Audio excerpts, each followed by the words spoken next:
తెలంగాణ ప్రజలందరికీ కూడా నమస్కారం. ఈ రోజు జరిగినటువంటి హైదరాబాద్ రెండవ రాజధానిగా ఏదైతే చేస్తామని అంటున్నారో, దీని మీద నేను ఒక నెల రోజుల క్రితమే దీని మీద ఒక ఇదే ప్రెస్ క్లబ్‌లో ప్రెస్ మీట్ పెట్టడం జరిగింది.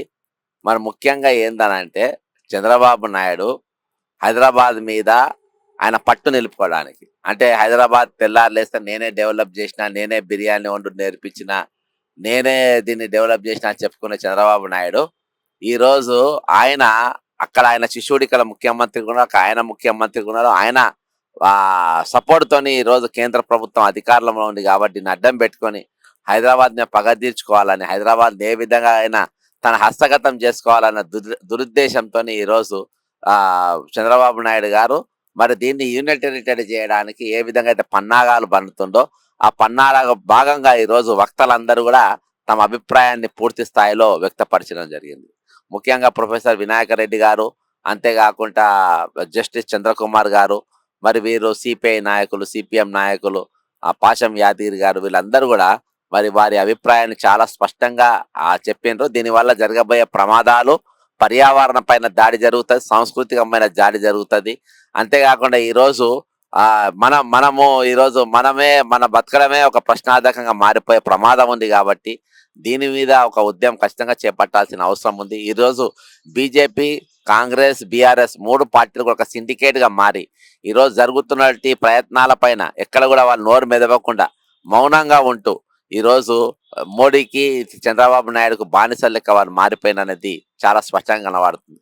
కాబట్టి ఈరోజు అందుకనే మేము కోరినట్టుగా ప్రజాస్వామ్య బాధలు, ప్రజా సంఘాలు ఈరోజు ముందుకొచ్చినాయి. వాళ్ళు ముందు ఈ ఉద్యమాన్ని చాలా పెద్ద ఎత్తున తీసుకుపోయేటట్టుగా మరి నడుస్తా ఉన్నారు. ఈరోజు తెలంగాణ ఉద్యమం కంటే ఇంకా పెద్ద ఉద్యమం లేవనకపోతుంది. ముఖ్యంగా ఈరోజు ఫైనాన్షియల్ ఎమర్జెన్సీ అని చూపించడానికి ఈరోజు కమిటెడ్ ఎక్స్పెండిచర్ల ఉన్నటువంటి, అంటే కంపల్సరీ ఇవ్వాల్సినటువంటి రిటైర్మెంట్ ఒక బకాయిలు ఎగ్గొట్టే ప్రయత్నంలో కూడా అందులో భాగంగా ఉందని చెప్పేసి ఈరోజు చాలా స్పష్టంగా చెప్పడం జరిగింది. మరి ఇవన్నీ కూడా ఈరోజు అంటే ఒక దిక్కు శాంతి భద్రతలు ఫెయిల్ అయినాయని చెప్పి 144 సెక్షన్ హైదరాబాద్ పెడితే ఎంఐఎం మాట్లాడు, బీజేపీ బండి సంజయ్ మాట్లాడు, మరి స్థానిక ఎంపీగా ఉండి కేంద్ర మంత్రిగా ఉన్న మన కిషన్ రెడ్డి గారు కూడా మాట్లాడు. ఎందుకంటే ఇవన్నీ కూడా ఈరోజు కేంద్ర పాలిక ప్రాంతంగా మార్చడానికి ఇవన్నీ కూడా ఒక్కొక్క మెట్టు మీద మెట్టేసుకుంటూ పోతా ఉన్నారు. నిన్న దినాన డిఫెన్స్ లో జరిగినటువంటి ఏదైతే మీటింగ్ ముఖ్యమంత్రి గారి నేతృత్వంలో జరిగిన మీటింగు, ఇవన్నీ కూడా కుట్రలో భాగంగానే. అందుకనే ఇదే ప్రెస్ క్లబ్ లో ఒకనాడు మరి 2023 డిసెంబర్ 1వ తారీఖున పెట్టిన ప్రెస్ మీట్ లో నేను రేవంత్ రెడ్డి అనేటువంటి ముఖ్యమంత్రి అయితే తెలంగాణకు చాలా పెద్ద ప్రమాదం ఉంటుంది ఏదైతే మేము ఆనాడు తెలియజేసినామో ఈరోజు అది జరుగుతా ఉన్నది. కాబట్టి దీన్ని కాపాడుకోవాల్సిన బాధ్యత మనందరిపైన ఉందని కోరుకుంటూ సెలవు తీసుకుంటున్నా. జై తెలంగాణ, అమరవీరులకు జోహార్. పోరాడి సాధించుకున్నటువంటి తెలంగాణ పైన కుట్రల కత్తులు లేయడం అనేటువంటిది సహజంగా ఊహించిందే. ఇది ఒక భావాజాలంకి, అలాగే తెలంగాణకు మధ్యన జరుగుతున్నటువంటి పోరాటం ఈరోజుది కాదు, ఇది కొత్త కూడా కాదు. విద్యాసాగర్ రావు మెల్లిగా సన్నాయి నొక్కులు నొక్కి చెప్పడం అనేది చాలా కాలంగా చేస్తూ ఉన్నాడు. ఈ మధ్యకాలంలో ఈ సోషల్ మీడియాలో కూడా ఈ ప్రయత్నాలు మొదలుపెట్టినట్టుగా మనం చాలా స్పష్టంగా చేస్తున్నాం. ఇది గనక అంటే యూటీ అయితే మంచిదైతే, రెండో రాజధాని మంచిదైతే ఏదొచ్చినా మాకు మొదలు కావాలని అడుగుతారు ఆంధ్రోళ్ళు, అది మాకు అమరావతికి కావాలని అడిగేటోడు చంద్రబాబు. ఇది అభివృద్ధి కాదు, ఇది విధ్వంసం ఏదైనా ఉంటే తెలంగాణకు పోవాలంటాడు ఆయన. కాబట్టి ఆ రెండు కళ్ళ సిద్ధాంతం కలిగినటువంటి చంద్రబాబు కుట్రల్ని కూడా మనం అర్థం చేసుకోవాలి. ఎప్పుడు హైదరాబాద్ గొప్పగా ఉండాలి, హైదరాబాద్ చల్లగా ఉండాలి, హైదరాబాద్ అభివృద్ధి కావాలని ఎప్పుడు కోరుకోలే. వాళ్ళు వచ్చిందే హైదరాబాద్ను దోపిడీ చేయడానికి, వ్యాపార దృక్కోణంలో మాత్రమే హైదరాబాద్ను చూసిండ్రే తప్ప ఇక్కడ సంస్కృతి, ఇక్కడ సాంప్రదాయాలు, ప్రజలకు ఉండేటువంటి గంగా, జమున, తహజీబ్ను వాళ్ళు ఎప్పుడు ఈ గొప్ప సంస్కృతి వాళ్ళకి అర్థం కాలేదు. కాబట్టి ఇన్నేళ్ళైనా వాళ్ళు హైదరాబాద్లో భాగం కాలేకపోయినారు, వాళ్ళు వేరుగానే చూసినారు. అంటే ఈ హైదరాబాద్ ప్రాంతంలో దేశంలో నుంచి వచ్చినటువంటి నలుమూలల ప్రజలు హైదరాబాద్ సంస్కృతిని అర్థం చేసుకున్నాం, ఈ కమ్యూనిటీ మాత్రం అర్థం చేసుకున్నటువంటి పరిస్థితి లేదు. ఈ విషయాల్ని మనం పక్కన పెడితే యూటీ ప్రతిపాదననే హైదరాబాదును లూటీ చేయడం కోసం, ఈ హైదరాబాదును లూటీ చేయడం కోసం వచ్చినటువంటి ఈ ప్రతిపాదన తెలంగాణ పోరాడి సాధించుకున్నటువంటి పోరాటాలేమి ఇక్కడ కొత్త కాదు. తెలంగాణ ప్రజలకు ఎవరో పోరాటాలు నేర్పించాల్సినటువంటి అవసరం లేదు. కాబట్టి ఖచ్చితంగా ఇది మరో ఉద్యమానికి సిద్ధపడి సాధించుకున్నటువంటి తెలంగాణను ఎట్లా రక్షించుకోవాలో తెలంగాణలో ఉన్న చిన్నపిల్లలకు కూడా తెలుసు. ఈరోజు దేశంలో కేంద్ర సర్కారు లేదా ఒక భావాజాలం ఈ దేశంలో ఒక ఆధిపత్యాన్ని చలాయించేటువంటి ప్రయత్నం చేస్తూ ఉన్నది. ఒక ఫాసిస్టు నాజీ ధోరణిలో మొత్తం దేశవ్యాప్తంగా రెండే హిందువులు ముస్లింలు ప్రాతిపదికన దేశాన్ని నిలువునా చీల్చి ఒక ఎమోషనల్ క్రియేట్ చేసి ఆ ఎమోషనల్ పైన వాళ్ళు రాజ్యాన్ని నడపాలనేటువంటి ప్రయత్నం. బెంగాల్కి వచ్చే వరకు బంగ్లాదేశ్ నుంచి జొరబాట్లు ఉన్నాయి. అసలు ఇది కేంద్ర ప్రభుత్వం ఆధ్వర్యంలోకి వస్తుంది కదా, ఇది చొరబాట్లు లేకుండా బిఎస్ఎఫ్ చూడాలి కదా అంటే కాదు, దీది భూములు ఇవ్వట్లే సహకరించట్లేదని కొత్త పల్లవి చెప్పడం. ఈ భూముల్ని తీసుకోవడంలో కేంద్ర సర్కారుకు పూర్తి దేశ రక్షణ దేశ భద్రత విషయంలో పూర్తి అధికారం ఉంది. కానీ అసలు చట్టాలు ఎక్కడా చెప్పారు. అంటే ఇంతకుముందు చలపతిరావు గారు చెప్పినారు దీనికి పార్లమెంటు అసెంబ్లీ ఆమోదాలు కావాలని. నిజానికి మన దగ్గర నుంచి 7 మండలాలు తెలంగాణ భూభాగాన్ని లాక్కున్నప్పుడు ఏ అసెంబ్లీ పార్లమెంట్ అనుమతులు తీసుకున్నారండి? అంటే ఒక నియంతృత్వ రాజ్యంలో ప్రజాస్వామ్యం ఉంటుంది, ఇది ప్రజాస్వామ్యబద్ధంగా వ్యవహరిస్తుంది అని అనుకోవడానికి వీల్లేదు. కేవలం ప్రజా ఉద్యమాలు ప్రజా పోరాటాల ద్వారా మాత్రమే సాధించుకోవాల్సినటువంటి పరిస్థితి ఉంటుంది. ఎందుకు హైదరాబాదును యూటీ చేయాలంటే ఇక్కడ ఉన్నటువంటి గంగా జమున తహజీబును బద్దలు కొట్టడానికి. బండి సంజయ్ గారు ప్రతిసారి అంటారు హైదరాబాదులో జూబ్లీహిల్స్ పైన అవసరమైతే ఓల్డ్ సిటీ మీద మేము సర్జికల్ స్ట్రైక్ చేస్తాం. అంటే దేశ భూభాగంలోని దేశ ప్రజలపైన మేము ఎయిర్ బాంబింగ్ చేస్తాం, సర్జికల్ స్ట్రైక్ చేస్తామని చెప్పి ప్రతిసారి అంటుంటాడు. ప్రజా ఆమోదం లేని చోట, ప్రజలు తమకు అనుకూలంగా లేని చోట ఒక లెఫ్టినెంట్ గవర్నర్ అనేటువంటి ఒక కేంద్ర ప్రభుత్వ ఏజెంటును నియమించి ఆర్మీ కంట్రోళ్ళు పోలీస్ కంట్రోల్ అంతా డీజీపీ కంట్రోల్లో ఉండదు. అప్పుడు లెఫ్టినెంట్ గవర్నర్ కంట్రోల్లో ఉంటుంది మొత్తం పోలీస్ వ్యవస్థ. అట్లా ఆ వ్యవస్థను ఏర్పాటు చేసి ఇక్కడ కూడా ఒక అన్రెస్ట్ తీసుకురావాలనేటువంటి కుట్రలో భాగంగా ఇక్కడ ఎమ్మెల్యేలు ఉండరు, జిహెచ్ఎంసీ లేకపోతే యూటీ పరిధి ఎంత ఉంటే అంత ప్రజాస్వామ్యాన్ని కూనీ చేసేటువంటి కుట్ర, తెలంగాణ సంస్కృతిని కూనీ చేసేటువంటి కుట్ర, తెలంగాణ వనరులను దోచుకోపోయేటువంటి ఈ కుట్రని తెలంగాణ ప్రజలు చూస్తూ ఊరుకోరు. ఈ లూటీకి వ్యతిరేకంగా తెలంగాణ ప్రజలంతా ఏకమై మరోసారి ఉద్యమిస్తారు. ఉద్యమాలు పోరాటాలు తెలంగాణ కొత్త కాదు. మీరు అట్లాంటి ప్రయత్నాలు చేస్తే డెఫినెట్గా తెలంగాణ ప్రజల వైపు నుంచి ఇట్లాంటి సమాధానాలు తప్పకుండా ఉంటాయి. పోరాటాల ద్వారా దాన్ని తిప్పికొడతారు. ఈ అవకాశం ఇచ్చిన అధ్యక్షుల వారికి కృతజ్ఞతలు తెలియజేస్తాను. ఈ రౌండ్ టేబుల్ సమావేశానికి ఇచ్చేసిన సోదరులందరికీ ఉద్యమ వందనాలు. ఇక్కడ వినాయకన్న రెండవ రాజధానిగా చేయడానికి గల కారణాలను వివరించినటువంటి సందర్భాన్ని చూస్తే, లేదా తను కానీ జడ్సన్ గారు కానీ మాట్లాడినటువంటి క్రమంలో వచ్చినటువంటి 2 అంశాలను మనం పరిగణలోకి తీసుకుంటే, ప్రధానంగా ఐఏఎస్ కోచింగ్ ఇచ్చేటటువంటి అకాడమిక్ కోచింగ్ ఇచ్చేటటువంటి బాలలత గారు చెప్పే ఏ అంశమైనా సహజ సిద్ధంగా నాకు తెలిసిన మేరకు అధికారికమైన అంశాలు మాత్రమే చెప్తారు. ఎందుకంటే అది అకాడమిక్ సంబంధించినటువంటి అంశాలు కనుక అకాడమిక్ వ్యతిరేకంగా ఉండే అంశాలు చెప్పే అవకాశం లేదు. అంటే తను చెప్పిన విషయాన్ని అయితే నేనైతే ఫాలో కాలేదు, కానీ వాళ్ళు చెప్పి తన మీద దాడి చేసి దాన్ని తీసేయించే విధంగా చేశారు అనేటువంటి విషయాన్ని మనం పరిగణలోకి తీసుకుంటే, రెండవది జడ్సన్ గారు వ్యక్తం చేసినటువంటి దాంట్లో ప్రధానంగా వి ప్రకాష్ గారి ఇంటర్వ్యూని కూడా నేను చూశాను. ప్రకాష్ గారు ఇంటర్వ్యూ ఇచ్చినటువంటి దాంట్లో తను కూడా ఒక అంశాన్ని అధికారికంగా చెప్పాడు.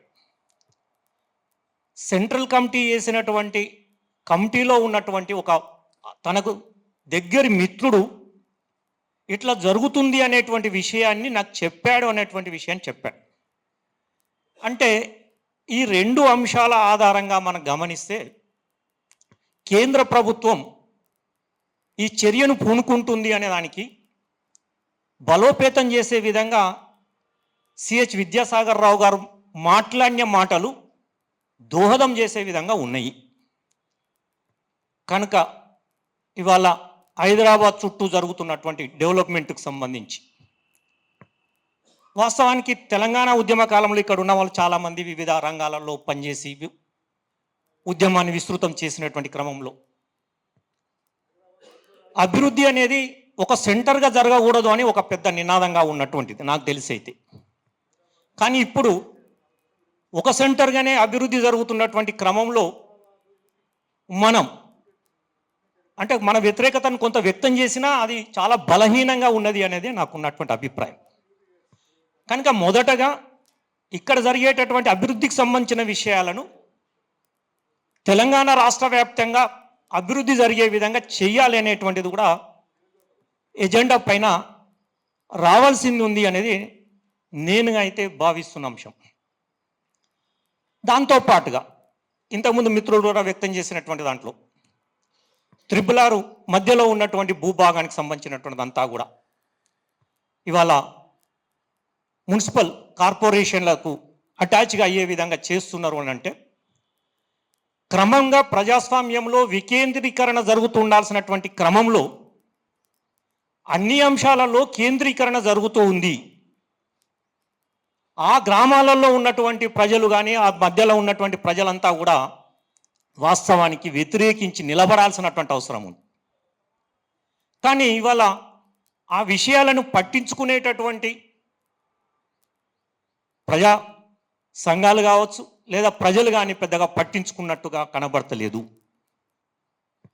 కనుక ఈ విషయాలను పట్టించుకొని చేయాలి అని అనుకున్న వాళ్ళం దీనికి పెద్ద ఎత్తున పూనుకుంటే తప్ప దాన్ని మనం నిలవర్చేటటువంటి అవకాశం లేదు. అయితే వినాయకన్న పిలిచిన క్రమంలో నేను అటెండ్ అవుదామని వచ్చాను.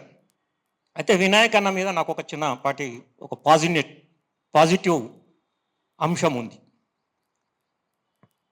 మనము చాలామంది అనుకుంటున్నట్టుగా తెలంగాణ 2వ దశ పోరాటం ముందు భూమికను తయారు చేయడానికి విస్తృత స్థాయిలో కరపత్రాలేసి చాలా గ్రామాలలో చాలా ప్లేసెస్లలో మాలాంటి వాళ్ళను కలుస్తూ సమాచారాన్ని ఇస్తూ తనకు ఒక ప్రచార సరళిని ఏర్పాటు చేసినటువంటి ఒక టీం వినాయకన్నకు ఉంది. కనుక ఇప్పుడు నేను తనను కోరేది ఏంటంటే ఇవాళ 2వ రాజధానిగా కావడానికి ఉన్నటువంటి ఏమి కారణాల మూలంగా 2వ రాజధానిగా మారుస్తారు అనే విషయాన్ని క్లియర్గా రాస్తూ 2వ రాజధానిగా జరిగితే రాబోయే పరిణామాలు ఏమిటి అనే విషయాన్ని మీద ఒక కరపత్రం వేయాల్సిన అవసరం ఉంది. ఆ కరపత్రాన్ని మీకు తెలిసిన శ్రేణుల మేరకైనా వివిధ పట్టణాలలో ఆ కొద్దిమంది వ్యక్తులతోటైనా ఈ చిన్నపాటి సమావేశాల్లో ప్రెస్ మీట్లో మాదిరిగా చేసి ఆ రకంగా విస్తృత స్థాయిలో తీసుకెళ్ళగలిగితే మనం ఎంత విస్తృత స్థాయిలో ప్రచారాన్ని ఆ అంశానికి కావలసినటువంటి మ్యాటర్ను ప్రజలకు మన తెలంగాణ ప్రజలకు ఇవ్వగలిగితే అప్పుడు మాత్రమే ఆ తెలంగాణ ప్రజా సంఘాలు కావచ్చు ప్రజా సమూహాలు కావచ్చు కదిలే అవకాశం ఉంటుంది. అప్పటి వరకు కదిలే అవకాశం లేదు. కనుక ఆ దిశగా వినాయకన్న అడుగులు వేయాలని ఆ అడుగులలో నేను కూడా తనతో పాటు అడుగులు వేసి నడవడానికి సిద్ధమనే విషయాన్ని తెలియజేస్తూ కేంద్ర ప్రభుత్వం తన నిర్ణయాన్ని ఎప్పుడు విరమించుకుంటుంది అంటే మన నుంచి వచ్చినటువంటి పెద్ద ఎత్తున జరిగే నిరసన ద్వారానే మాత్రమే ఇది విరమించుకునే అవకాశం ఉంది. అప్పటి వరకు లేదు. లేదా రేవంత్ రెడ్డి ప్రభుత్వం కూడా ప్రజల నుంచి పెద్ద ఎత్తున నిరసనలు వచ్చినటువంటి 2-3 ఘటనలలో తన నిర్ణయాలను వెనుకకు తీసుకున్న విషయాన్ని కూడా మనం చూడొచ్చు. కనుక మనకు ఆశాజనకమైనటువంటి వాతావరణం ఉంది. మనం పనిచేస్తే ఆ దిశగా ఇక్కడికి వచ్చిన వాళ్ళందరూ చేయాలని కోరుతూ మీతో పాటు నేను నడుస్తానని తెలియజేస్తూ ఈ అవకాశం ఇచ్చిన అందరికీ థ్యాంక్స్. ఇవాళ రెండవ రాజధానికి సంబంధించి పూర్వాపరాలు, దాని పర్యవసనాలు ఏందో కూడా ఇంతకుముందే చెప్పి ఉన్నారు. అందులో కొన్ని కీలకమైన అంశాలు ఏంటి అంటే,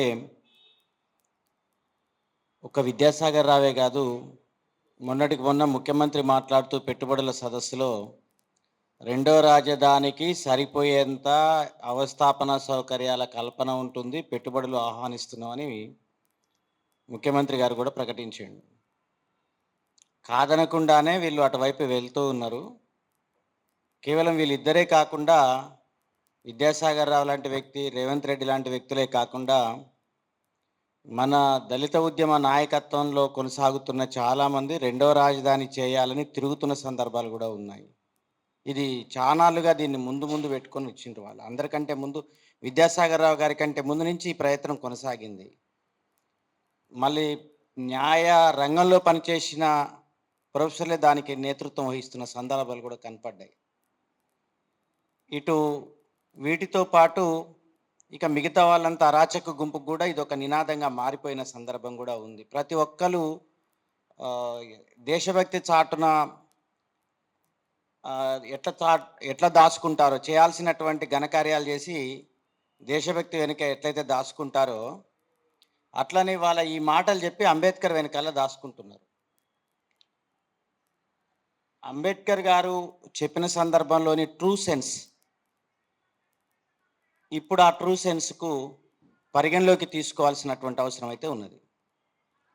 అయ్యాల్టి ట్రూ సెన్స్లో అసలు మొత్తంగా చెప్పాలి అంటే మొదటగా మనం ఎక్కడి దాకా పోయింది అంటే సెంటర్ అనే పదం మాట్లాడడం దాకా పోయింది. మన జీవితకాలంలో ఫెడరల్ అనే రాజకీయ స్ఫూర్తి నుంచి సెంటర్ అనే స్ఫూర్తికి మారినాం. ఫెడరల్ దాంట్లో మనం ఎన్నడూ కూడా గతంలోని తెలంగాణ ఉద్యమంలో పాతకాలంలో సాయుధ పోరాట రచన కాలంలో కూడా యూనియన్ సైన్యాలు అనే పదాన్ని ఉపయోగించడం కానీ సెంటర్ అనే పదాన్ని ఉపయోగించిన సందర్భాలు లేవు. యూనియన్ అనేటటువంటి రాజుగారు కుప్పల జేబీ రాజు గారు రండి సార్. అయితే మిత్రులారా, మరొక అంశం ఏంటి అంటే ఇక్కడ యూనియన్ స్థాయికి అంటే యూనియన్ అనేటువంటి నేపథ్యం నుంచి ఇవాళ ఒక బలమైన కేంద్రంగా రూపొందుతున్న కాలం ఒకటి కనిపిస్తున్నది. దీన్ని మనం ఫెడరల్ స్ఫూర్తికి ఇది ఒక విరుద్ధమైంది. రెండో అంశం ఏంటి అంటే చాలా part A, part B, part C, D రాష్ట్రాలుగా ఉన్నప్పుడు ఒక చరిత్రను, భౌగోళిక నేపథ్యాన్ని రద్దు చేసేందుకు భారత ప్రభుత్వం చాలా దుర్మార్గంగా వ్యవహరించింది. అసలు ఈ దేశ చరిత్రనే రద్దు చేసింది. పార్ట్ బి రాష్ట్రాలను తీసి పార్ట్ ఏలోనో పార్ట్ సిలోనో చేర్చడం జరిగింది. వాస్తవానికి పార్ట్ బి అన్నీ కూడా చాలా సంస్థానాలు, సంపన్నమైనవి, చరిత్ర కలిగినవి, భౌగోళికమైనవి. వీటన్నిటిని రద్దు చేసి పార్ట్ బిలు కాస్త ఎగరగొట్టిండ్రు. అక్కడే దాదాపుగా ఏ పార్ట్ బి రాష్ట్రం కూడా తనకు తానుగా స్వచ్ఛందంగా వచ్చి యూనియన్లో భాగం కాలేదు. యూనియన్ ప్రభుత్వం ఇచ్చిన అనేక హామీలను నమ్మి ప్రజాస్వామ్యబద్ధంగా ఒక ఫెడరల్ స్ఫూర్తితో నడపటానికి అంబేద్కర్ లాంటి వాళ్ళు చేసిన రాజ్యాంగంలోని ప్రాణాన్ని గుర్తించి వీళ్ళు అందులోకి వచ్చిండ్రు. వీటన్నిటిని పక్కకు నెడుతూ ఇంకొక అంశాన్ని కూడా తీసుకొని, అంటే మనం ఎట్లయితే ఇది కేంద్రం బలంగా మారుతూ వచ్చిందో, ఒకప్పటి చరిత్ర, ఒక అసంబద్ధమైన చరిత్రకు, అసంబద్ధమైన భౌగోళిక విన్యాసాలకు కేంద్రమైనటువంటి ఢిల్లీ ఇవాళ ముట్టడికి వెళ్ళిపోయింది. కాబట్టి దాని నుంచి కేంద్రమో, జాతీయ రాజకీయాలు, పెట్టుబడి రాజకీయాలు ఇక అక్కడ ఏమీ లేదనే విషయం అర్థమై దాని యొక్క నేపథ్యాన్ని ఢిల్లీ బయటికి వచ్చింది. ఒకవేళ కేంద్రపాలిత ప్రాంతం చేయాల్సి వస్తే ముంబై నగరం ఎవరికి చెందాలి అన్నప్పుడు అంబేద్కర్ గారి అభిప్రాయాలు, బహుశా ఈ దేశంలో అత్యంత ప్రజాస్వామికమైన అభిప్రాయాలు ముంబై నగరం ఎవరికి చెందాలి అనే సందర్భంలో వచ్చింది. దాన్ని మనం తెలంగాణ ఉద్యమంలో చాలా అద్భుతంగా అడాప్ట్ చేసుకోగలిగినాం. జయశంకర్ సార్ ప్రతి సందర్భంలో ఉపన్యాసం ఇస్తూ హైదరాబాద్ ఎటో పోద్ది అనుకున్నప్పుడు హైదరాబాదు పోదలుచుకుంటే మీరు ఎవరైనా రావచ్చు, కిరాయిదారులు ఉండవచ్చు, సున్నం కొట్టుకోవచ్చు, కానీ దాన్ని బంగారుపల్లెం లెక్క వచ్చి ఉపయోగించుకుంటా అంటే కుదరదు. ఇంటికి గెస్ట్లకు వస్తావు తినిపోవచ్చు, కానీ బంగారుపల్లెం కూడా తీసుకొని పోవడానికి వీలేదు. మా హైదరాబాద్ బంగారుపల్లెం లాంటిది అని ఆయన బొంబాయి విషయంలో చెప్పిన విషయాన్ని మనం హైదరాబాద్ విషయంలో అడాప్ట్ చేసుకొని వచ్చినాం. హైదరాబాద్ని కాపాడుకునే క్రమంలో మీరు గినక ఒక నిమిషం, మీరు గినక హైదరాబాదు కేంద్రపాలిత ప్రాంతం చేస్తే దానికి 200 కిలోమీటర్ల పరిధి తెలంగాణ ఉంది. నీళ్లు కానీ విద్యుత్ కానీ రానియకుండా చేస్తామనే హెచ్చరికలు కూడా చేసినాం. ఈ సందర్భం ఒకటి కనిపిస్తూ ఉన్నది. ఇంకొక పక్కంగా ఒకటే అంశం మీ దృష్టి తీసుకొస్తున్నాను. అంబేద్కర్ ఆ రోజు వ్యవహరించిన దాంట్లో సౌత్ ఫెడరేషన్, నార్త్ ఫెడరేషన్లు ఏర్పాటు చేయాలి. సౌత్ ఫెడరేషన్కు ఒక కేంద్రం, నార్త్ ఫెడరేషన్కు ఒక కేంద్రం ఉంది. నార్త్ ఫెడరేషన్కు ఢిల్లీ ఉంటుంది. సౌత్ ఫెడరేషన్కు చెక్ అండ్ బ్యాలెన్స్గా పెద్ద రాష్ట్రం కావాలి. నార్త్లో యూపీ లాంటి పెద్ద రాష్ట్రాలు ఉన్నాయి. మెజారిటీ దానికి దారి తీస్తుంది. దేశం నిలబడాలి అంటే, సమగ్రంగా ఉండాలి అంటే సౌత్ ఫెడరేషన్ ఉండాలి. సౌత్ నార్త్ రాజాజీ ఆలోచనలు పంచుకున్న తర్వాత వచ్చినటువంటి ఆలోచనలో నార్త్ కేంద్రంగా ఉన్నటువంటి పెద్ద రాష్ట్రాల్లో అద్భుతమైన వైవిధ్యత కలిగినటువంటి ప్రాంతం హైదరాబాదు. హైదరాబాదుని సౌత్ ఫెడరేషన్ చేసి, హైదరాబాద్ కేంద్రంగా సౌత్ ఫెడరేషన్ చేసి, ఎట్లా ఉత్తరాదికి ఒక ఫెడరేషన్ ఉంటుంది, రెండింటిని కలిపి కాన్ఫెడరేషన్ చేయాలన్నాడు ఆయన. నార్త్ సౌత్ కలిపి ఇందులో నుంచి కొంతమందిని అందులో నుంచి తీసుకొని కాన్ఫెడరేషన్ చేయాలన్నారు. అప్పుడు ఏమవుతుంది అంటే, ఇది రెండో రాజధానికి ఉపయోగపడే తీరుతెన్నులు ఇక్కడ సౌత్ ఫెడరేషన్ నుంచి హైదరాబాద్కు ఉంటాయి. ఇది ఎట్లా ఉన్నది రక్షణ పరంగా కావచ్చు, ఆయన చాలా చెప్పిండు సార్ ఇయ్యల్దాకా కూడా. ఇన్నిటి రీత్యా వీటిని ఇవాళ మార్చి పూర్తిగా భూమి మీద మీరు ఇయ్యల్దాకా సార్ చెప్పినట్లు ఇది మార్వాడి కేంద్రంగా మార్చడం, ఆంధ్ర కేంద్రమే కాదు మార్వాడి కేంద్రంగా మార్చడం. మార్వాడి కేంద్రం ఊళ్ళలోకి 2000 జనాభా వచ్చిన చోట్లనే ఏం జరుగుతుందో మీరు చూసారు. మార్వాడి వ్యాపారి 2000 జనాభా ఊళ్ళలోకి వచ్చిన తర్వాత అన్ని రకాల రైటిస్ట్ వింగ్లకు సంబంధించిన ఆర్థిక పెట్టుబడి మొత్తం వాళ్ళు సహకరించారు. 2000 జనాభా ఉన్న గ్రామాల్లో ఇలా ఒక మాటలో చెప్పాలంటే మత విద్వేషాలు చోటు చేసుకున్నాయి. రేపు హైదరాబాద్ ఆ స్థితికి చేరుకుంటే చాలా ప్రమాదకరమైనటువంటిదే. సామాజిక బ్లాస్టింగ్ జరిగే అవకాశం ఉన్నది. ప్రజల్ని ఒక అగ్నిపర్వతం మీద నిలబెట్టే ప్రయత్నం ఈ ప్రభుత్వాలు చేయొద్దని, దీనిలో ఉన్నటువంటి అన్ని రకాల అంశాలను మరింతగా లోతుగా ప్రజలకు అర్థం చెప్పే విధంగా మనం అందరం కలిసి ప్రయాణం చేద్దామని, ఆ వైపుగా ఏర్పాటు చేసినటువంటి ఆ ప్రయత్నంలో ఒక మొదటగా భూమిక తీసుకున్న టీఎస్డిఎఫ్కు వినాయక్ రెడ్డి సార్కు ప్రత్యేక ధన్యవాదాలు తెలియజెప్తూ కృతజ్ఞతలతో సెలవు సార్. ప్రొఫెసర్ వినాయక్ రెడ్డి గారు, పెద్దలు జేపీ రాజు గారు, మిగతా అందరూ కూడా నమస్కారాలు. ఒక ముఖ్యమైనటువంటి సమస్య గురించి ప్రొఫెసర్ వినాయక్ రెడ్డి గారు ఆయన శ్రద్ధ తీసుకొని ఈ కార్యక్రమాన్ని ఏర్పాటు చేయడం జరిగింది. అంటే ఎంతమంది దీని గురించి ముందుగా ఆలోచిస్తున్నారు అంటే చాలా కొద్ది మంది ఈ యొక్క ప్రమాదాన్ని గురించి ఆలోచించినారు. అందులో ముఖ్యంగా వినాయక్ రెడ్డి గారు ఈ సమస్యను మన ముందుకు తీసుకొని రావడం అనేది చాలా ప్రాధాన్యత కలిగినటువంటి విషయం అని చెప్పేసి నేను భావిస్తున్నాను అన్నాడు. ఇక్కడ సమస్య ఏంటంటే, ఒక కుక్కని చంపాలంటే దాన్ని పిచ్చి కుక్క అని చెప్పేసి పేరు పెట్టడం ఉంది. ఒక గ్రామంలో ఒక కుటుంబాన్ని నాశనం చేయాలంటే పూర్వంలో ఆ పెద్ద పెద్ద భూస్వాములు జమీందారులు ఏం చేశారంటే, వీడు మంత్రగాడని లేకపోతే వీడు ఫలానా తప్పు చేస్తున్నాడని ఇలాంటి ప్రచారం చేసి ఆ ఊరోళ్ళ చేతనే ఆ ఇంటి మీద దాడి చేయించి వాళ్ళని సజీవంగా దహనాలు చేసినటువంటి సంఘటనలు కూడా ఉన్నాయి. ఏదన్నా ఒక దుర్మార్గమైన పని చేయకంటే మొదలు ప్రజల మెప్పు పొందడం కోసం రకరకాల ప్రయత్నాలు చేస్తారు. చరిత్ర చెప్తున్నది. ఇప్పుడు ఫర్ ఎగ్జాంపుల్ సద్దాం హుస్సేన్ అనుకోండి, వాడేదో రసాయనికమైనటువంటి ఆయుధాలు తయారు చేస్తున్నాడని, రసాయనిక గాలులు విషపు గాలులు ఆయన చేస్తాడు, ఇట్లాంటి ఒక ప్రచారం చేసి ఇవాళ సద్దాం హుస్సేన్ ఏం చేశారో మనందరికీ తెలుసు. దాని తర్వాత మరి అమెరికా చేసినటువంటి సెర్చ్ చేస్తే అక్కడ ఏమైనా దొరికిందంటే ఏమి దొరకలేదు ఒక రకంగా చెప్పాలంటే. అంటే ఒక దుష్ప్రచారం, ఒక తప్పుడు ప్రచారం. ఇవాళ వెనిజులా అధ్యక్షుడు ఉన్నాడు. వెనిజులా అధ్యక్షుడు ఈ మదురో యొక్క మీద కొన్ని ఆరోపణలు చేసి డ్రగ్స్ అని రకరకాలని ఇవాళ అతని భార్యను ఒక దుర్మార్గంగా అరెస్ట్ చేసి తీసుకొని పోవడం, ఒక దేశం మీద దాడి చేయడం ఏంటిది, ఆ దేశ ప్రెసిడెంట్ని అరెస్ట్ చేయడం ఏంటిది, అసలు భార్యను తీసుకుపోవడం ఏంటిది. ఇవాళ అసలు ఐక్యరాజ్య సమితి దాన్ని ఎంత తీవ్రంగా ఖండించాల్సిన అవసరం ఉండే. అలాంటి ఐక్యరాజ్య సమితి ఏదో ఒక తీర్మానం చేసి పంపించి సరిపుచ్చుకోవడం అనేది ఎంతవరకు కరెక్టు? ఇవాళ ప్రపంచ దేశాలు దీన్ని ఇట్లా చూస్తూ ఊరుకుంటే కరెక్టున్నారు అనేక చుట్టుపక్కల దేశాలను కూడా ఆక్రమించుకునేటువంటి ప్రమాదం అనేది ఉండబోతుంది. మొదలు ఒక పని చేయకంటే మొదలు ఈ యొక్క సామ్రాజ్యవాదులు, ఈ బీజేపీ భావజాలం ఉన్నటువంటి మనోవాదులు దానికి ఒక గ్రౌండ్ ప్రిపేర్ చేస్తారు. ఆ గ్రౌండ్ ప్రిపేర్ భాగంగానే ఇక్కడ జరుగుతున్నాయి. ఇప్పుడు చాలా విషయాలు మన పెద్దవాళ్ళు కొన్ని విషయాలు చెప్పారు. అందులో గ్రౌండ్ ప్రిపరేషన్గానే దిగిపోతారు. ఇప్పుడు కమ్యూనిస్టుల మీద దాడి చేయాలంటే దానిలో వీళ్ళు నరహంతకులని, దొంగలని, విదేశీ ఏజెంట్లని, చైనా ఏజెంట్లని, రష్యా ఏజెంట్లని ప్రచారం ఎక్కడికి పోయినా కూడా. ఇది జరుగుతున్నటువంటి ఒక ప్రమాదంలో మనం దీన్ని బాగా గుర్తించాల్సింది.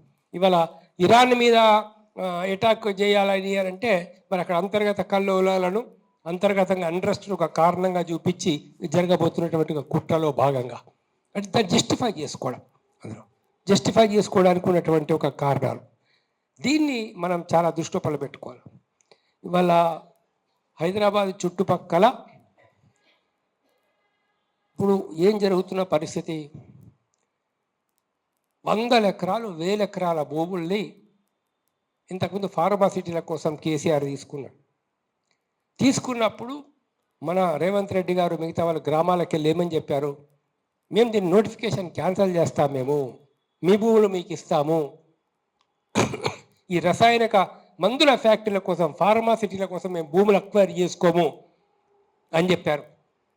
ఒక్కటి కూడా క్యాన్సిల్ చేయాలి ఇంతవరకు.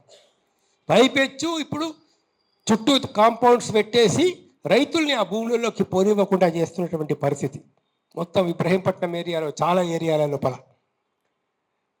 ఇవాళ పొల్యూషన్ సరే హైదరాబాద్ సిటీలో ఫ్యాక్టరీలను మారుస్తున్నామంటున్నారు. మరి దివీస్ ఇండస్ట్రీ సంగతి ఏంటిది? పొల్యూషన్ పరిస్థితి ఏంటిది? అక్కడ ఆ గ్రామాలలో ఎట్లా ఉంటుంది పరిస్థితి?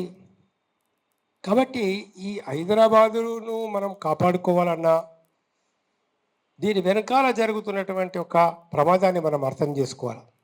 ఏం జరుగుతుంది ప్రాక్టికల్గా? రైతు దగ్గర భూములు తీసుకుంటున్నాడు. 30,000 ఎకరాలు 40,000 ఎకరాలకి ఇవాళ ప్లాన్ చేశారు హైదరాబాద్ చుట్టుపక్కల. ఏది ఔటర్ రింగ్ రోడ్ వరకు దీన్ని ఎక్స్టెండ్ చేయాలనే ఉద్దేశం చేత రీజనల్ రింగ్ రోడ్, త్రిపురాల వరకు దీన్ని ఎక్స్టెండ్ చేయాలని 60 కిలోమీటర్ల దూరం ఎక్స్టెండ్ చేస్తే ఎంతమంది రైతులు భూములు కోల్పోతారు? ఆ రైతుకు మీరు ఎంత కాంపెన్సేషన్ ఇస్తారు? ఎకరానికి మీరు మ్యాక్సిమం ఒక 15,000 ఇస్తారు, 16,000 ఇస్తారు, 20 లక్షలు ఇస్తారు, 15 లక్షలు 20 లక్షలు ఇస్తారు. ఇవాళ ఆ 15 లక్షలు 20 లక్షలు తీసుకున్న రైతు ఎకరంతో ఒక 3 ఎకరాలు ఒక రైతు కోల్పోతే, లేక 5 ఎకరాలు రైతు కోల్పోతే ఆ డబ్బుతో మళ్ళీ ఎక్కడైనా భూమి కొనగలడా అంటే ఎక్కడ కొనలేని పరిస్థితి. ఇప్పటికే రైతులు దివాలా తీస్తున్న పరిస్థితి, పంటలకు గిట్టుబాటు ధరలు లేవు. ఈరోజు ఎంత పెద్ద కుట్ర అంటే అసలు దీన్ని మన రైతు సంఘాల వాళ్ళు, వివిధ పార్టీల వాళ్ళు, ఇక్కడ టీఎస్డిఎఫ్ వాళ్ళు కూడా ఉన్నారు. దీన్ని ఎందుకు అంత తీవ్రంగా ప్రజల్లోకి తీసుకోలేకపోతున్నారు నాకు అర్థం కావడం లేదు. సార్ పత్తికి 10,000 రూపాయల 10,700 రూపాయలు మినిమం సపోర్టింగ్ ప్రైస్ ఉండాలా డాక్టర్ స్వామినాథన్ కమిషన్ రిపోర్ట్ ప్రకారంగా. కానీ వాళ్ళ 7,600 ఇస్తున్నారు సెంట్రల్ గవర్నమెంట్. మార్కెట్లో పత్తిలో తేమ ఉందని తీసేస్తున్నారు, అది కూడా ఇవ్వడం లేదు. అంటే 7,600 కూడా ఇవ్వడం లేదు. ఇప్పుడు మోడీ గవర్నమెంట్ చేసినటువంటి కుట్ర ఏంటనంటే అమెరికాతో ఒప్పందం చేసుకొని పత్తి దిగుమతికి ఒప్పుకున్నాడు. పత్తే కాదు, వివిధ రకాల ఆహార ధాన్యాల దిగుమతికి ఒప్పందం చేసుకున్నాడు. అందులో ఇంకో ముఖ్యమైన విషయం చాలామందికి తెలియదు ఏంటంటే, విదేశాల నుంచి మనం ఏవైతే వాళ్ళు ఎక్స్పోర్ట్ చేస్తున్నారో, ఇంపోర్ట్ మనం చేసుకుంటున్నామో దాని మీద ఉన్న 11% ట్యాక్స్ని తీసేశాడు. ఇదివరకు వాడు అమెరికా వాడు తీసుకొచ్చి ఇక్కడ అమ్ముకోవాలంటే మార్కెట్లో ట్యాక్స్ కట్టాలా అందులో, ఇప్పుడు అది తీసేసినాడు. నెక్స్ట్ ఇయర్ నుంచి క్వింటాల్కు 3,000-4,000 కంటే తక్కువ మార్కెట్లో విదేశీ పత్తి వస్తుంది. ఇక ఎంతమంది రైతులు ఆత్మహత్యలు చేసుకుంటున్న పరిస్థితి అంటే కాకులకు కొట్టి గద్దలకు పెట్టే పరిస్థితి. చుట్టుపక్కల భూములను తీసుకొని పేద రైతాంగం దగ్గర తీసుకొని సిటీ హైదరాబాద్ సిటీ డెవలప్మెంట్ చేస్తున్నామనే కారణం చూపించి మొత్తం ఇండస్ట్రియల్ పెద్ద పెద్ద వ్యాపారస్తులకు, కార్పొరేట్ కంపెనీలకు భూములు ఇచ్చేటటువంటి ఒక కుట్ర జరుగుతుంది. ఎందుకు జరుగుతోంది ఇది, దీని వెనకాల ఉన్న ప్లాన్ ఏంటిది అని కనుక ఆలోచిస్తే మరి ఇలా వినాయక్ రెడ్డి గారు కానీ మిగతా పెద్దలు మిగతా వాళ్ళు చెప్పినట్లు దీని వెనకాల ఒక కుట్ర ఉంది, దీని హైదరాబాద్ సిటీని మొత్తాన్ని వాళ్ళ తమ స్వాధీనంలోకి తీసుకోవాలని ప్రయత్నం చేస్తాం. ఎవరి ప్రయోజనాల కోసం, ఎవరి కుట్ర దీని వెనకాల ఉంది? మరి వాళ్ళ చంద్రబాబు నాయుడు చేస్తున్న రోల్ ఏంటిది, ఇక్కడ పరిస్థితి ఏంటిది? మరి హైదరాబాద్ను తెలంగాణ నుంచి వేరు చేస్తే మరి తెలంగాణ బతికేది ఎట్లా? అసలు తెలంగాణ అస్తిత్వం ఏమైపోతుంది? తెలంగాణ కల్చర్ ఏమైపోతుంది? తెలంగాణ పరిస్థితి ఎట్లా ఉంటుంది? సో ఇవన్నీ చాలా విషయాలు దీని లోపల ఉన్నాయి. వీటిని బాగా తీవ్రంగా ఆలోచించాల్సినటువంటి అవసరం ఉంది. తెలంగాణను రక్షించుకోవాలా, హైదరాబాద్ను కూడా మనం రక్షించుకోవాలా, ఇలాంటి కుట్రల్ని మొత్తం బయట పెట్టాలా. దీనివల్ల ఏ కార్మిక వర్గానికి లాభం జరిగేది లేదు, రైతాంగానికి లాభం జరిగేది లేదు, సామాన్య ప్రజలకు ఇప్పుడు సమస్యలు లేవా? ఎన్ని సమస్యలు ఉన్నాయండి? ఎన్ని స్కూల్స్లో పరిస్థితి ఎట్లా ఉంది? పిల్లలకు సరిగా భోజనం పెడతలేము, స్కాలర్షిప్స్ మనం గ్రాంట్ చేయలేకపోతున్నాం, అంగన్వాడీ టీచర్లకు జీతాలు లేవు చాలా రోజులు చాలా చోట్లల్లా. చాలామందికి ఇప్పుడు మొన్నంటే డిఏ రిలీజ్ చేశారు, కానీ చాలామంది రిటైర్డ్ అయినటువంటి వాళ్ళకు రావాల్సినటువంటి బకాయిలు ఇవ్వకపోవడం వల్ల ఎన్నో ఇబ్బందులు పడుతున్నారు. మరి ఈ సమస్యల నుంచి ప్రజల దృష్టిని పక్కకు మళ్ళిస్తున్నారు. ఒక పద్ధతి ప్రకారంగా పక్కకు మళ్ళిస్తున్నారు. రోహింగాల వల్ల సమస్య, ముస్లిం జనాభా విరిగిపోయింది, ఈ హిందూ రాష్ట్రం అయిపోతుంది. ఇప్పుడు మహారాష్ట్రలో, బొంబాయిలో ఈ యొక్క మతోన్మాద ప్రమాదం తీవ్రంగా, ఒక ముస్లింల జనాభా విరిగిపోయింది, ఇస్లాం రాజ్యం, ఇస్లాం స్టేట్ ఏర్పడుతుంది ఇక్కడ. వీడు పోయి ఏమంటాడంటే హిజబ్ ధరించినటువంటి వాళ్ళు ఈ రాష్ట్రానికి ముఖ్యమంత్రి.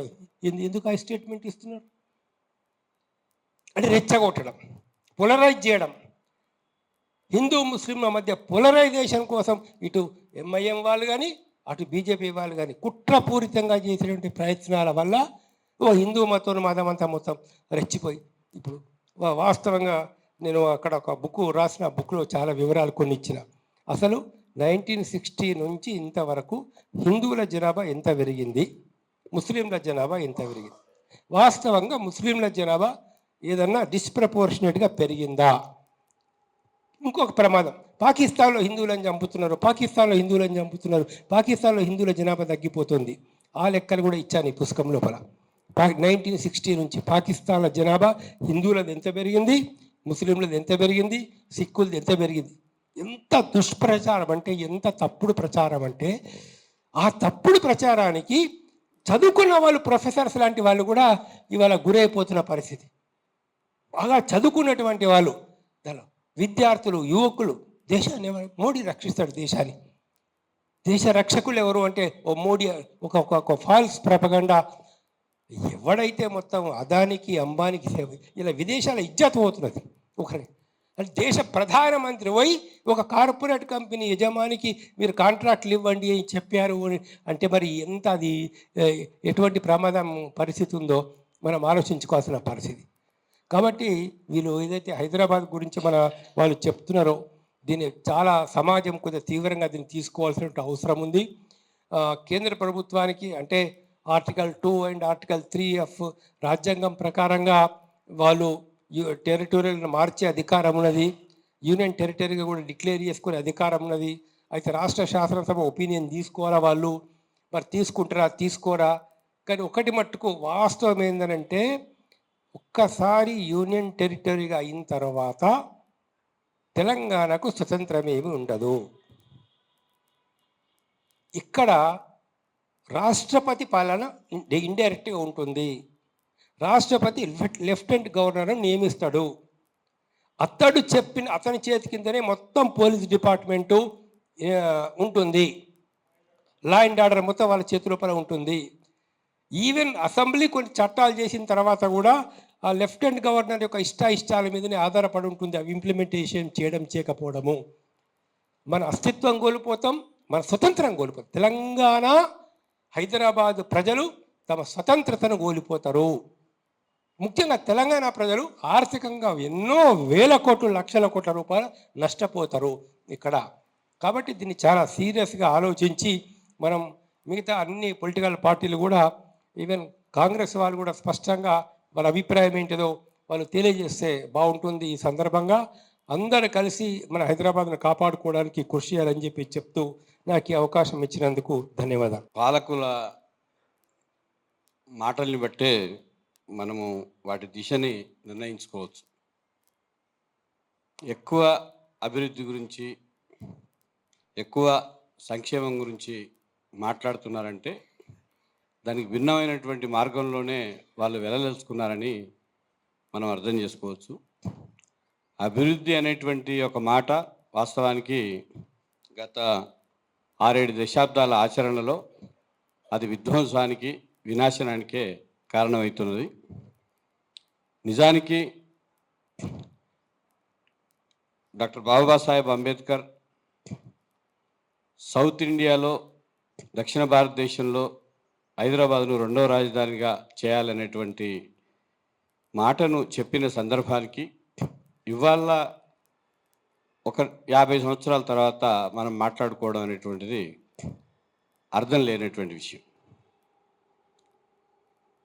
కేంద్రంలో భారతీయ జనతా పార్టీ దాని విజనే వేరుగా ఉంది.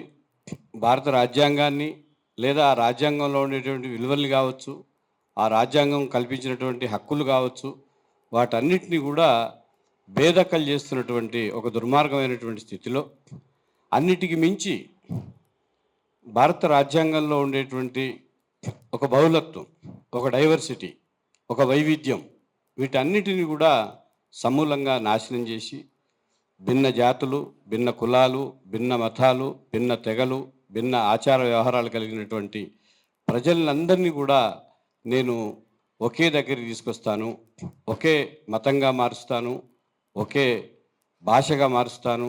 నిజానికి ఆర్ఎస్ఎస్ హిడెన్ ఎజెండా ఇప్పుడు అమలు జరుగుతూ ఉంది. హిందీ, హిందూ, హిందుస్థాన్, ఈ మూడు కూడా భారత రాజ్యాంగ విలువల్ని, అంతిమంగా భారత రాజ్యాంగాన్నే తోసిపుచ్చేటువంటి విధంగా ఉన్నాయి. అందుకని హైదరాబాద్ను యూటీ కేంద్రంగా చేయబోతున్నారనేటువంటి ఫీలర్స్ కొత్త ఏం కాదు. వక్తలందరూ చెప్పినట్టుగా తప్పనిసరిగా ఈ ప్రమాదాన్ని పోరాడి సాధించుకున్న తెలంగాణ, ఏదో మామూలుగా అల్లాటప్ప మహాజర్లు ఇస్తేనో మెమోరాండంలు ఇస్తేనో వచ్చినటువంటి తెలంగాణ కాదు. వేలాది మంది బిడ్డల ఆత్మ బలిదానాల మీద ఏర్పడినటువంటి ఒక 40 సంవత్సరాల తండ్లాట, ఒక 40 సంవత్సరాల 50 సంవత్సరాల ఒక సుదీర్ఘమైనటువంటి పోరాటం తర్వాత ఏర్పడినటువంటి తెలంగాణ అస్తిత్వానికి ప్రమాదం ఏర్పడేటువంటి పరిస్థితి యూటీ గనక వాళ్ళు మాట్లాడుతున్నారంటే తప్పనిసరిగా దాన్ని ప్రమాదంగానే చూడాల్సినటువంటి అవసరం ఉంటుంది. అందుకని రానున్న కాలంలో మనం ఎట్టి పరిస్థితుల్లో కూడా దీన్ని తిప్పికొట్టాల్సినటువంటి అవసరం, తెలంగాణ ప్రజల ఆకాంక్షల్ని, తెలంగాణ అస్తిత్వాన్ని, వాటిని కాపాడుకునే వైపుగా మనం అందరం కూడా రానున్న కాలంలో ఉద్యమించాలని కోరుతూ నాకు ఈ అవకాశం ఇచ్చినటువంటి మిత్రులకి ధన్యవాదాలు. కోల్పోవడం కాకుండా మానవ శరీరంతో పోలిస్తే ఇక తెలంగాణ మిగిలేది తలకాయ లేని మొండెం మాత్రమే.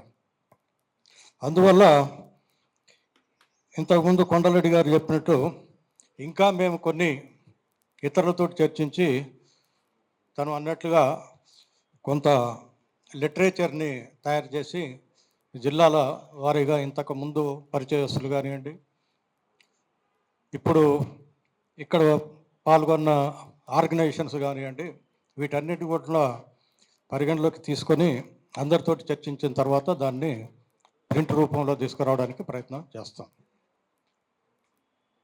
ఇంకొకటి ఏంటంటే కొండలరెడ్డి గారు కానీ మహేష్